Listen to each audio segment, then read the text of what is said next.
Monday 16 सितंबर के लिए हम लोगों ने जो बैंक निफ्टी की लेवल्स निकाली है वो आप लोगों के साथ में शेयर करना चाहूँगा। तो गाइस देखिए, मंडे के रोज का जो हमारा प्लान है वो बहुत ही सिंपल एंड सॉर्टेड है। क्यों सिंपल एंड सॉर्टेड है? क्योंकि मार्केट ने एक बढ़िया सी ट्रेंड लाइन जो है ड्रॉ कर दी है। अब मार्केट जैसे ही कल इस ट्रेंड लाइन का ब्रेकडाउन करेगा तो हम लोग इसे सेल करेंगे। ठीक है, पहला रीज़न हमारे पास हो गया, मार्केट ने एक बढ़िया सी ट्रेंड लाइन ड्रॉ कर दी है और जो कि एक बियरिश साइड की ट्रेंड लाइन है, यानी कि जिसका ब्रेकआउट होने पे हमें बढ़िया सा डाउन साइड का मूव दिखेगा। ठीक है, दूसरा रीज़न अगर आप देखें 15 मिनट के टाइम फ्रेम में जैसे ही हम इसको करेंगे तो आपको, जैसे मैं अगर इसे हटाता हूँ तो आपको यहाँ पर एक एम पैटर्न का फॉर्मेशन दिखेगा। ठीक है, यहाँ पर अगर आप देखें तो आपको जो है एक एम पैटर्न का फॉर्मेशन तो दिखेगा कहीं ना कहीं। अगर आप देखें यहाँ पे 5 मिनट के टाइम फ्रेम में, तो यहाँ पे 5 मिनट के टाइम फ्रेम में आपको मार्केट में जो है एम पैटर्न का फॉर्मेशन दिखेगा। आप यहाँ पे देखिए, ये रहा, ये रहा। तो एम पैटर्न भी हमारा एक बियरिश पैटर्न होता है जिसके ब्रेकडाउन पर हमारे को बढ़िया से डाउन मूव देखने को मिलते हैं। ठीक है, दो रीज़न हो गए गाइज हमारे पास। तीसरा रीज़न हमारे पास ये है कि हमारी जो ईएमए स्ट्रेटजी है उसके हिसाब से भी 5 मिनट के टाइम फ्रेम में इसमें अब जो है कल एंट्री मिलेगी हमारे को। यानी कि 5 मिनट के टाइम फ्रेम में इनने इस लेवल हमारे ईएमए का ब्रेकडाउन कर दिया है। 15 मिनट के टाइम फ्रेम में अगर देखें तो 15 मिनट के टाइम फ्रेम में ब्रेकडाउन नहीं किया, बट ये काफ़ी ज़्यादा स्ट्रेच हो चुका है। 30 मिनट के टाइम फ्रेम में भी काफ़ी ज़्यादा ये स्ट्रेच हो चुका है।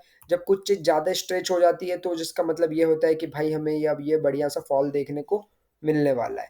अगर आप इसमें आरएसआई देखें तो आरएसआई अगर आप 30 मिनट के टाइम फ्रेम में देखें तो आपको यहाँ पे आरएसआई में क्या देखने को मिलेंगे? डाइवर्जेंस।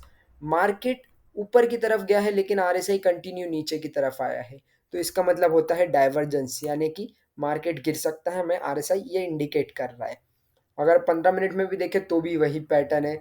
तो गाइस कल के लिए हमारी जो इसमें कुछ बढ़िया से लेवल्स निकली हैं वो ये लेवल है कि कल मार्केट जैसे हमें इस लेवल के ब्रेकडाउन पर मिलेगा या इस ट्रेंड लाइन के ब्रेकडाउन पर मिलेगा, ये वाली ट्रेंड लाइन के ब्रेकडाउन पे, तो हम लोग इसको सेल करेंगे इस टारगेट के लिए। पहला टारगेट ये होगा और दूसरा टारगेट होगा ये।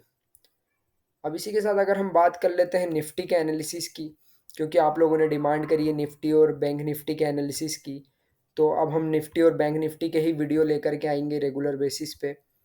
निफ्टी में भी अगर आप देखें तो आपको 15 मिनट के टाइम फ्रेम में, अगर मैं इसे ड्रॉ को हटाता हूँ तो आपको एक यहाँ पे भी एम पैटर्न का फॉर्मेशन होते हुए दिखेगा जो कि आपको क्लियर विजिबल होगा।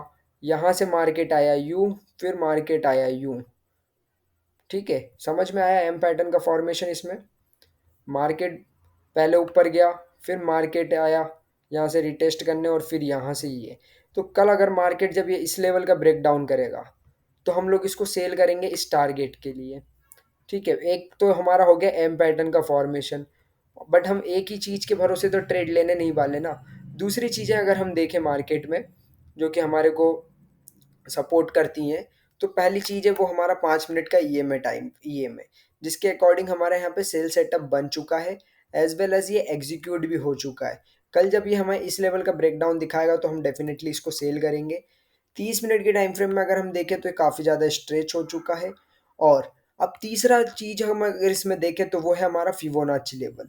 फिबोनाची लेवल क्या बोल रही है? फिबोनाची लेवल हमारे को ये बता रही है कि भाई मार्केट वन साइडेड मूव किया है। ये पिछले 3 कैंडल अगर आप देखेंगे तो एक तरफा मूव हुआ है मार्केट में, यानी कि मार्केट कंटिन्यू ऊपर की तरफ गया है, बिल्कुल एकदम बिना रुके, बिना ब्रेक लिए, बिना सांस लिए। तो अब मार्केट कंटिन्यू तो आगे बढ़ेगा नहीं, मार्केट थोड़ी तो सांस लेने के लिए नीचे आएगा ही आएगा। और जब मार्केट नीचे सांस लेने आएगा तो बस उसी चीज़ का हमें फ़ायदा उठाना है, हमें इस लेवल के ब्रेक डाउन पे मार्केट को सेल करना है। और मोस्ट ऑफ द टाइम जो है मार्केट 0.5 लेवल पर रिटेस्ट होता है तो हमें उस लेवल तक अपना टारगेट बनाना है। That's it from my and guys. आप, क्या आपको हमारी एनालिसिस सही लगी या नहीं लगी, या क्या रिजल्ट मिला, आप शेयर करिएगा हमारे साथ। अगर आप बैंक निफ्टी की बात करें कि जो कल हमने एनालिसिस शेयर किया था उसमें क्या हुआ, तो उसमें गाइस हम लोगों ने इसको इस लेवल के ब्रेकआउट पे बाय करने के लिए बोला था, बट हमारे को इस लेवल पे रिटेस्ट के टाइम ये मिला और वहाँ से बढ़िया हमें इस लेवल तक का टारगेट भी मिला।